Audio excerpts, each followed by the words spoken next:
Freiburger here. This is El Mirage Dry Lake, as close as you can get to the origins of hot rodding, and it's where guys have run as quick as 300 miles an hour in 1.3 miles on dirt. I'm gonna show you how it all works.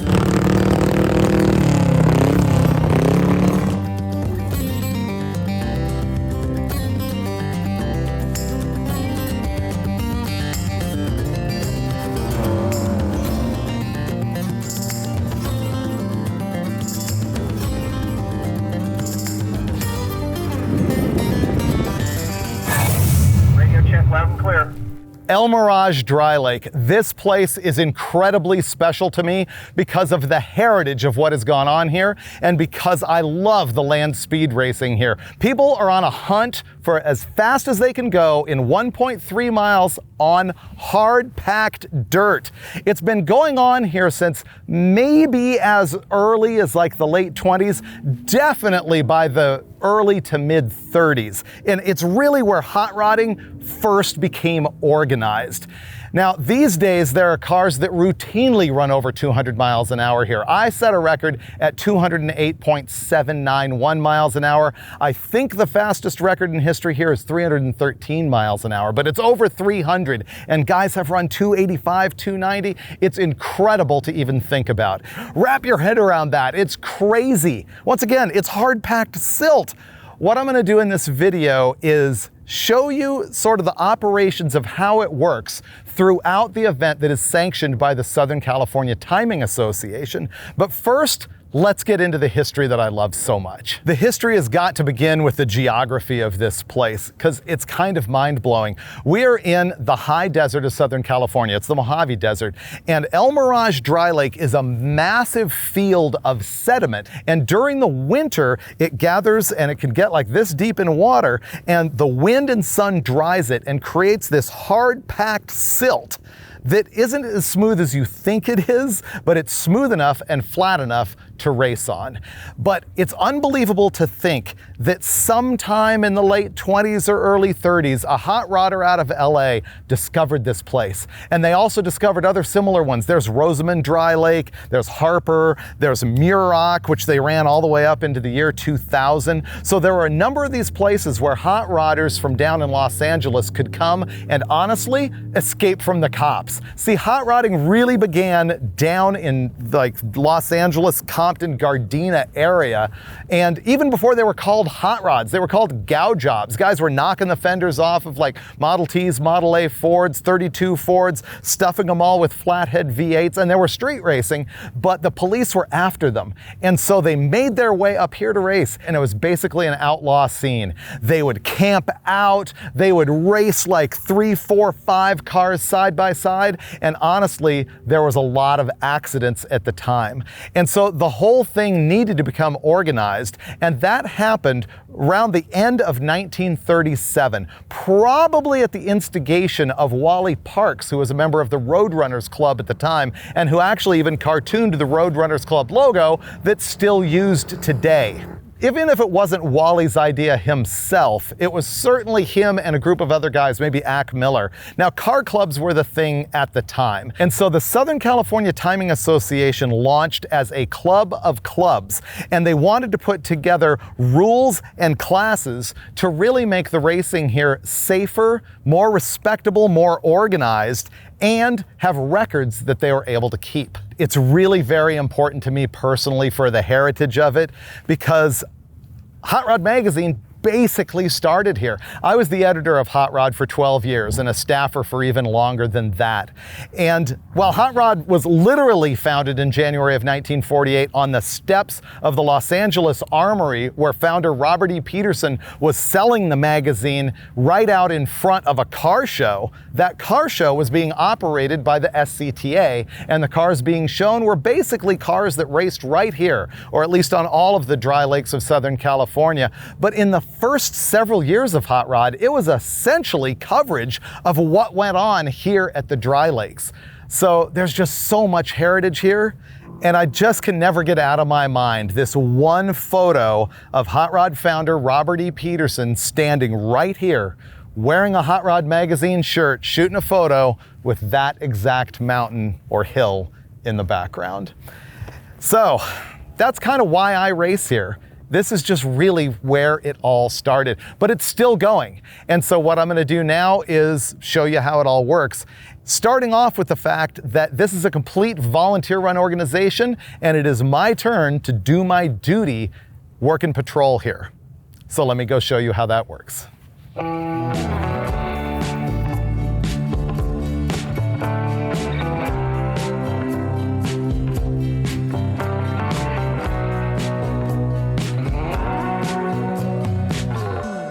Here's where it all starts for the racers, is tech inspection. This is not where they inspect for class. This is where they do all of their safety checks, which are kind of hardcore. If you want to race with the SCTA, either at Bonneville or here at El Mirage, you got to have a bunch of stuff. Like every car is required to have Lexan glass.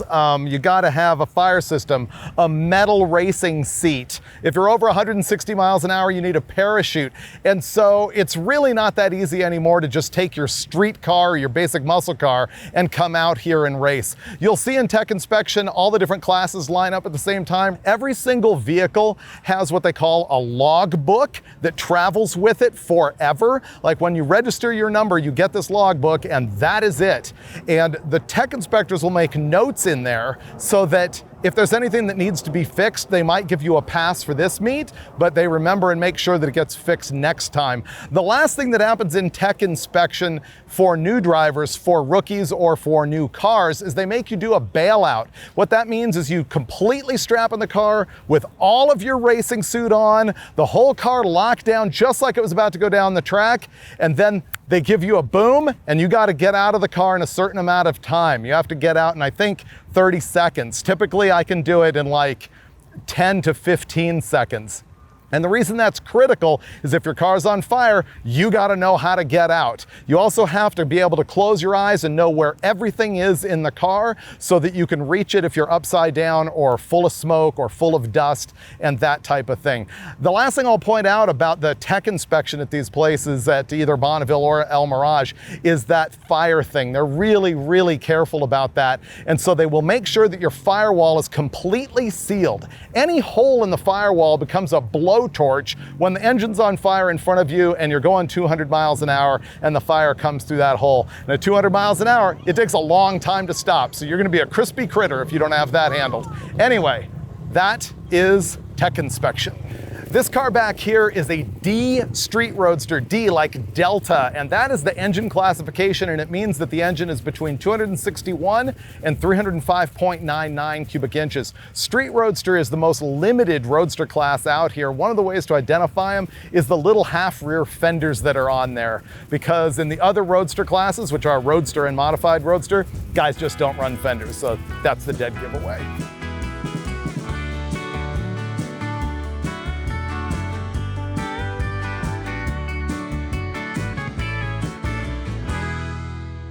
On the video, it might be difficult to see all of the people behind me. What we're doing now is what's called course walk. Every club is required to do it. We're gonna walk minimum half a mile, a little bit longer, because there's a group at the top end that comes this way, and I started at the starting line and I'm going that way. And what we're doing is looking for any kind of trash on the ground that could pop a tire. There could be fragments of glass, although glass bottles are not allowed on the lake bed. There could be bottle caps, there could be hardware, motorcycle chains, all of that stuff can be on the track. And so we're all walking, looking for that, and we're gonna pick it up and load our pockets. And in the middle, there's gonna be roll call to make sure that every club did their duty and showed up. The track here is looking okay, but if you look, you can see where cars have driven on it and torn up the surface. It doesn't take much to lift that fragile, hard packed surface. So by the end of the race tomorrow, this is gonna be all dug up. That was the course walk. At the end there, you could see that there was sort of a meeting and roll call for all of the different clubs to make sure that they were represented. And we heard from the official two things. First of all, the whole track has been rolled, which means they took big rollers and compressed the surface and cleaned it up. If you look at the dry lake bed just to the other side of the track, it's really messed up. And so that rolling probably is gonna help a lot, and it might even keep it compacted so it doesn't tear up as much. The other thing that we learned is that somebody did some donuts down there on the track and tore it up past the shutdown, so that could be an issue for some of these cars. A lot of TV commercial companies come out here and do commercials for just various things. You've seen a zillion new car commercials shot at El Mirage, and they tend to tear the place up, unfortunately. All right, that big old meeting at the finish line is the beginning of the party. Nobody's working now, so the beer bash begins.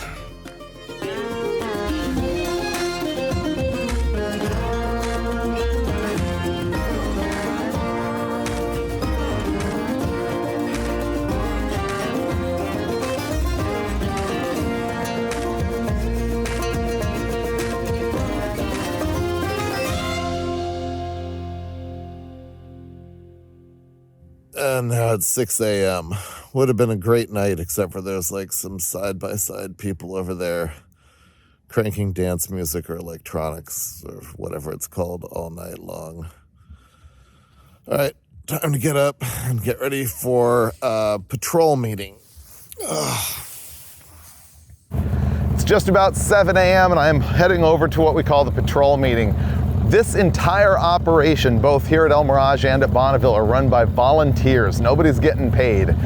The requirement is that every club member, and you have to be in a club to race, every club member has to pull a duty at least once a year, meaning a volunteering position.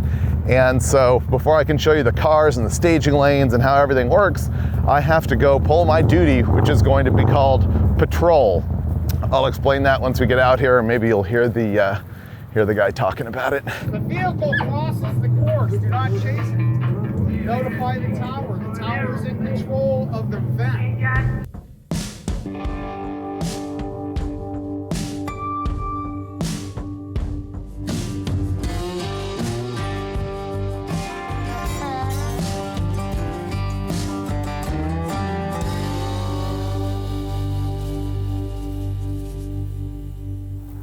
There are patrols every 1/10 of a mile on both sides of the track, and volunteers are here so that they can be the eyes and ears of the club. If I see anything going on that appears to be dangerous, I will call the tower.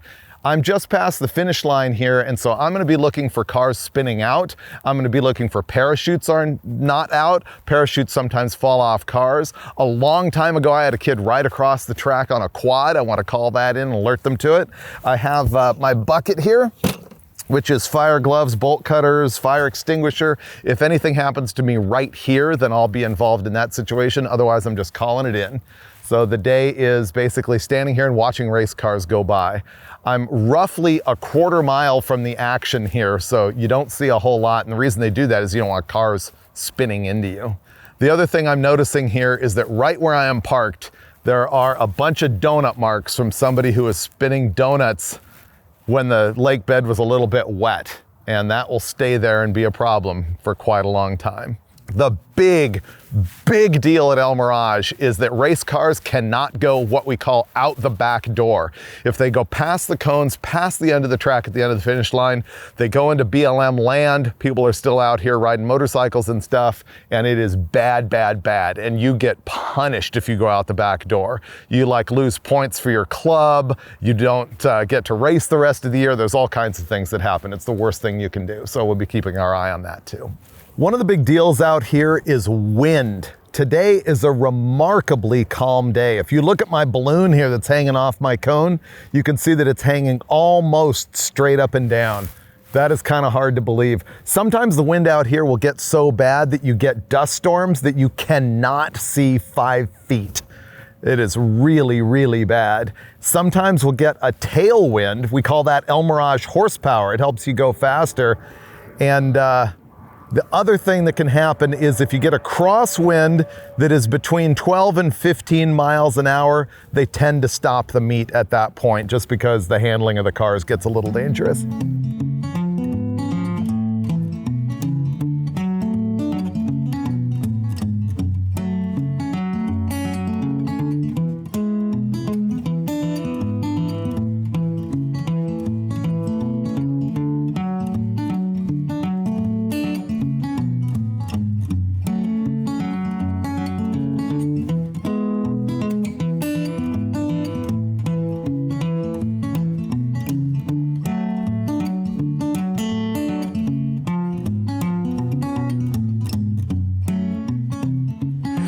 My relief has arrived. They've got a Cummins-powered Winnebago. So I'm out of here. We'll go see what's going on the starting line.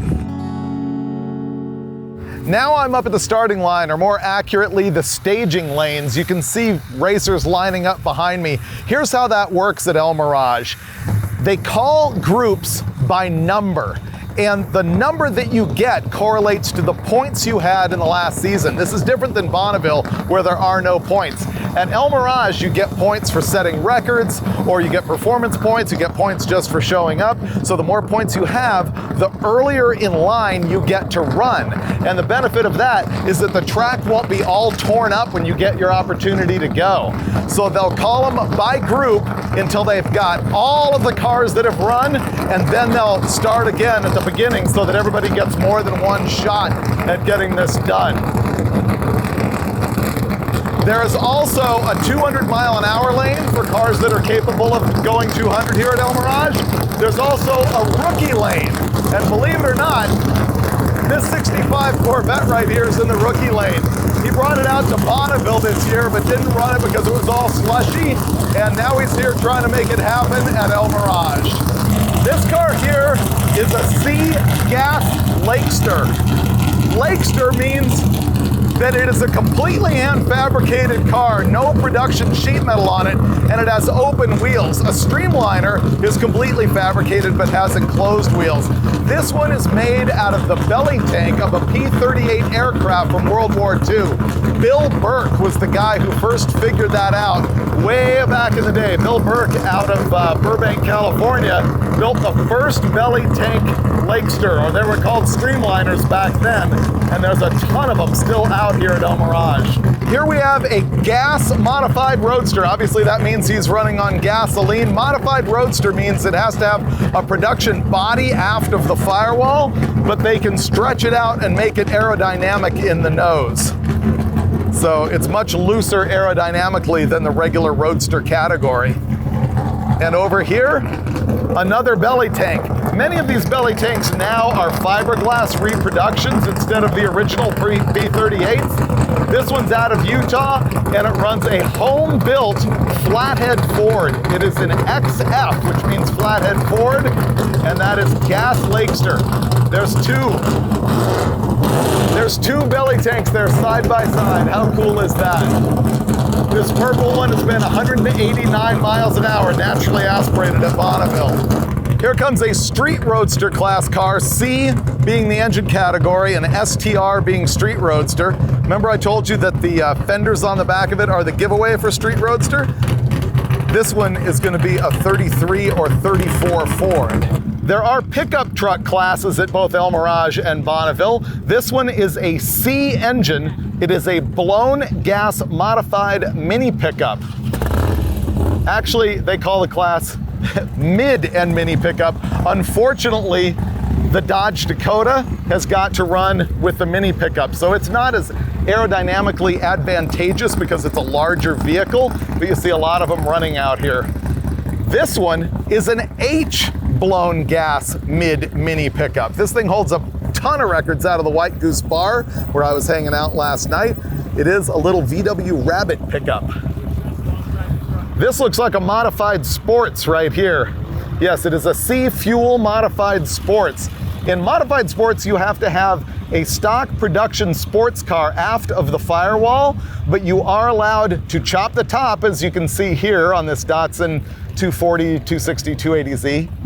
And you also are allowed to stretch and modify the nose so that it's more aerodynamic. And you'll see this thing is in fuel. That means that it can run nitrous or alcohol or nitromethane or gasoline that is not specified by the SCTA. There is a spec gas to use, and if you don't use that gasoline, you run in the fuel category. Here's a truck that qualified for a record earlier today. I think it was in the low 100 miles an hour. It is an XO production pickup. The XO engine category is for old inline 6s and 8s. They have to be a vintage engine. They cannot be anything modern. Production pickup means it's a pickup truck that has the engine that it came with originally. And this one being a GMC, That means that it has to have the engine family it came with originally. It could be a 302 GMC, which came in a larger truck, but is the same engine family. This is Team McLeish Brothers. They have a ton of records out here. They bring something like 3 to 5 vehicles out every time. Many of them motorcycles, if not all. Here is a good roadster class car. This is the oldest class that races out at El Mirage. This is the legacy of it all. Blown fuel roadster. V4, vintage 4-banger in that thing. What engine is it, Model A? Yeah, that has a Model A blown. Is it turbo or supercharged? Blown. Oh, he's got a Pro Charger on a Model A 4-banger in this thing. That is classic roadster class stuff right there. Dual overhead cam. Oh, you converted it to a dual overhead cam. So in V4, you're allowed to have overhead conversions or a flathead. Oh no, FV4 is flathead. Yeah, right. Oh, okay, perfect. 6,000 RPM from a Model A flathead with a Volvo dual overhead cam cylinder head on it, Pro Charged. That is the spirit of El Mirage right there, if I've ever heard it. This over here is a street roadster again. You can see the rear fenders on that thing. Here's how it works up here at the starting line. When you get to the front, you better have been completely strapped in. You want to strap in with all of your gear about 5 cars back because you don't want to hold up the line. Once you get up to the front, you'll get a chat from the starter. They'll tell you what's going on the track, if there's any parts to watch out for because they're too soft. They will make sure that you are composed and not in too much of a panic or anything like that. And then they will slam the door, walk in front of you, and they will give you the sign that says visor down and send you down the track. And at that point, the whole meet waits for you. El Mirage Dry Lake is yours to either win or fail. This little sprint has put a bunch of drivers through it over the years. It's just a fun little thing to go down the track. Driver 29 happening right now. 59 angry cubic inches. This Lakester here is completely home built, and it's running a Suzuki motorcycle engine, turbocharged. Lakester, once again, is like a Streamliner, but with exposed wheels. Well, I got to see a few cars there, but unfortunately the meet has now been canceled right after the first group. They said that it was because of wind. It was a dead tailwind, but there was so much dirt in the air that the visibility on the track was nothing. So I guess I'm gonna have to come back in November and show you the rest of what this is all about, because there's a whole lot more. I'm back at El Mirage. Now it's November. This is one of 2 two-day meets of the year. They run events in May, which is a 2-day meet, June, July, not August because everybody's at Bonneville, and then September, October, and November, which is another 2-day meet. So let's show you all about how the starting line works. Or actually here, we've got the staging lanes. Okay, first of all, look at this 39 Ford Standard right here. He's running an XF vintage gas coupe. XF is for flathead Fords. I actually wanted to run in this category. I wanted to build a car for it, but this thing has like a Keith Dorton motor in it that makes tons of power, and I thought it was too much of a threat, so I actually backed off. Behind him, you can see a little modified Roadster. Now, that is the pre-stage tent back there. Remember that groups are called like 1 to 25 and 26 to 50 and so on and so forth. And you're called the lanes based on your points from the prior year. So the more points that you had last year or building up this year, the further ahead in line you get to go. And that's important because the earlier you run, the better track that you get. There is a rookie lane and also a 200-mile-an-hour lane. You can't set a record out of the rookie lane. That's just for learners. So when you're called, you pre-stage back here and wait, and then when they call your group, they move you forward. See this B gas Roadster here? That's a 1928 or 1929 Ford Model A. The 28s and 29s tend to be more popular than a 32 Ford or a 33 and 34, just because they're smaller, so they have less frontal area, but they are allowed to have a 32 type grille. This is a modified GT. This thing is cool. It's actually a Sunbeam Alpine, but I always like the way he's got it painted up like a 56 Chevy. Now we're near the front of the line. Look at this car. This is what's called a rear-engined modified Roadster. See the part that says 54 on it? That is like a chunk of a Model T body right there. The rest of it is hand fabricated, and as you can see, the engine is behind the driver. Anthony Young built this at home, and it has an early Hemi on what he told me was 100% low to nitromethane. That probably actually means like 97 or 98. You gotta have some alcohol in there, but wow, strange car. Strange class running here at El Mirage and also Bonneville. There are 4 lanes. You got a rookie lane, and then 2 just regular guy lanes, and then the 200-mile-an-hour lane is the furthest one away. So if your car has proven itself capable of running 200 here, or sometimes they'll give you some slack, and if you've run 200 to Bonneville, they'll put you in that lane. That's what you're for. You'll see a lot of push trucks out here. Obviously, the motorcycles don't have them, although sometimes the motorcycles get pushed off by hand. The reason for the push trucks and the push people is multifold. First of all, it's hard on the clutch. Second of all, most of these cars have very high gear ratios in them so that they can carry speed, so they don't really want to take off. Then, of course, there's also that if you take off with no push truck, you're going to spin the tires and dust out everybody on the starting line. And fourth, you actually go faster with a push. If you can get a good 4-wheel drive push truck to carry you to about 60 miles an hour out there, you are going to go faster out the back. Now, some people don't use a push truck, and here's what that looks like.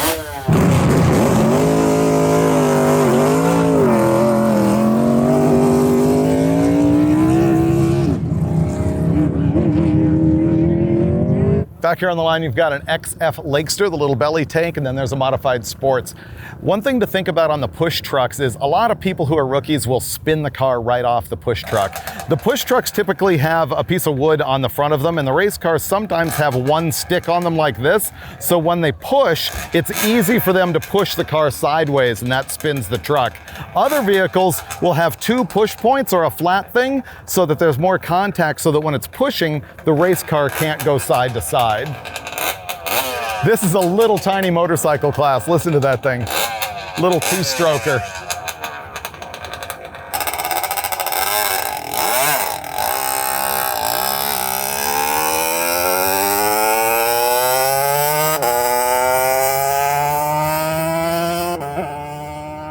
And that guy went 89 miles an hour. That's what we call a 2-digit midget.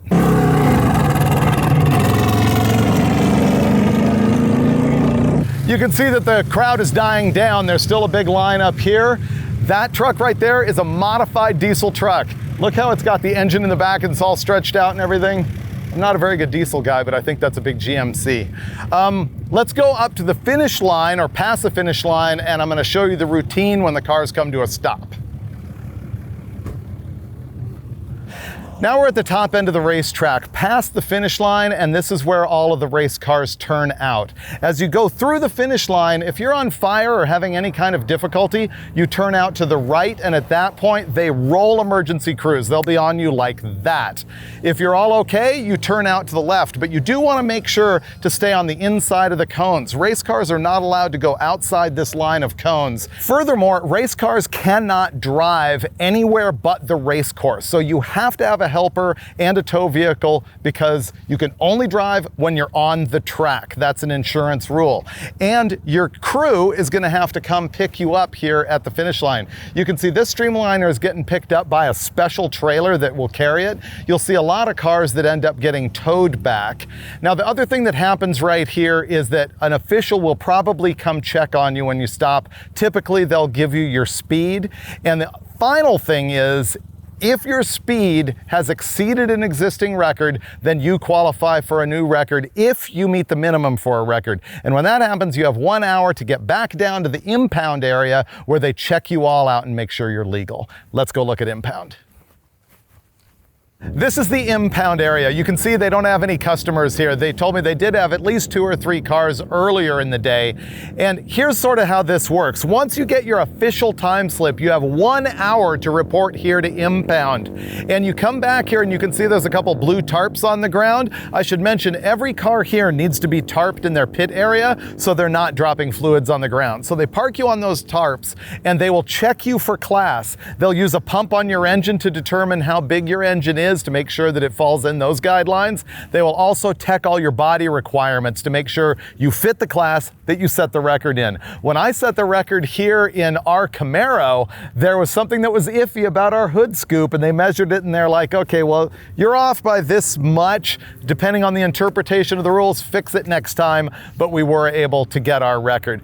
Here's the difference between setting a record at Bonneville versus El Mirage. At Bonneville, you have to make an average of 2 runs, and you average those runs together, and if they exceed the old record, you've got a new record. Here at El Mirage, you make a one-way pass, and if it exceeds the existing record, then you have a new record. Here's the exception. At El Mirage, they have minimums for each class. So if they have a class and no one has ever run on it, nobody's ever set a record, it might still have a minimum of, say, 180 miles an hour. So what they're saying is this class should be able to run 180 miles an hour, and if you don't exceed that, you don't get a record even though nobody's run on it before. The reason for that is at El Mirage, there is a points championship, and you get those points by setting records at every meet and by participating and things like that. So what they don't want is a new class to come along and have a really low record or no record at all, and then somebody runs on it really easily and just stacks up a whole bunch of points. You can't do that. You can do it at Bonneville,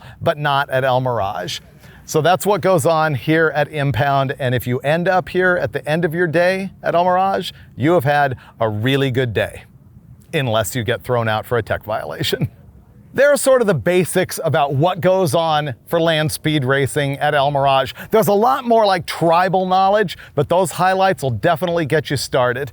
Now, at the end of the show here, I want to show you the in-car footage of what I did when I set a record at 208.791 miles an hour, beating a record that Andy Granatelli had held since 1984. So I'll give you that in-car footage, but first, a few pieces of advice. First of all, buy a Freiburger land speed racing t-shirt. We have these shirts that have our Camaro on it. On the back, it has our highest speed of all time, 261.602 miles an hour at Bonneville. You can get them at my store. The link is in the description. Second of all, if you want to come participate at El Mirage, my advice would be to come out here and observe it a bunch of times before you start building a car. You can volunteer. Walk up to any team and go, can I help? I guarantee you they need parts washers or crate stackers or something like that. You can also volunteer for the organization and work the meet and figure out how it goes. Get to know some of the officials, which will help you when you start racing yourself. See SCTA-BNI.org, where you can see all of the records, past results, and get yourself a rule book. You have to have a rule book. Another thing I strongly recommend is if you want to build a car to do this out here, first find the record you think you can get and then build the car for it. Too many people will build a car and then go, all right, what class do I meet? And that is the wrong way to handle it if you want a record. Now, I'm going to get into that in-car footage that I promised you. You're going to see me in the Freiburger 1980 Chevy Camaro. And I set this record at 208.791 using a 347 cubic inch small block Chevy with a Pro Charger on it. And it was a struggle of a day, but we finally got it done. Watch this.